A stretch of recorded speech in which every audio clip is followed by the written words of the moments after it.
Anche con dei collegamenti che attendiamo da decenni. Diciamo che il nostro obiettivo è quello di portare l'esperienza di vivere un periodo di vacanza in un'area così speciale, dove si possono fare veramente esperienze di tutti i tipi, non solo paesaggistiche ma sensoriali in senso lato, ma c'è un'enogastronomia di altissimo livello, paesaggi veramente mozzafiato. Diciamo che l'obiettivo è quello di portare questo territorio sempre più all'attenzione nazionale e internazionale. Noi ovviamente siamo dentro un contesto regionale rispetto al quale speriamo di avere sempre più supporto adeguato. Io mi permetto di evidenziare che il nostro aeroporto di Comiso, prima ha parlato il dottor Di Bernardo, che si occupa e gestisce all'interno della SAC l'aeroporto di Catania e Comiso.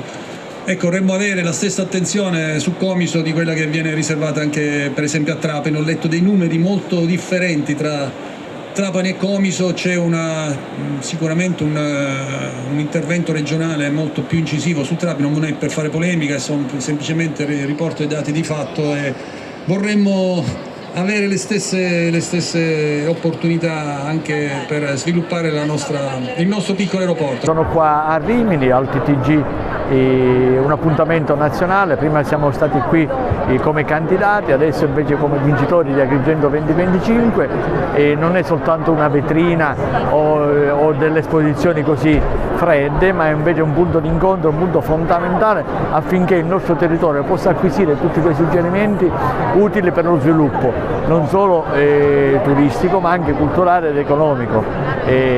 Ho incontrato diversi interlocutori importanti, gli appuntamenti per il 2025, installazione e altro.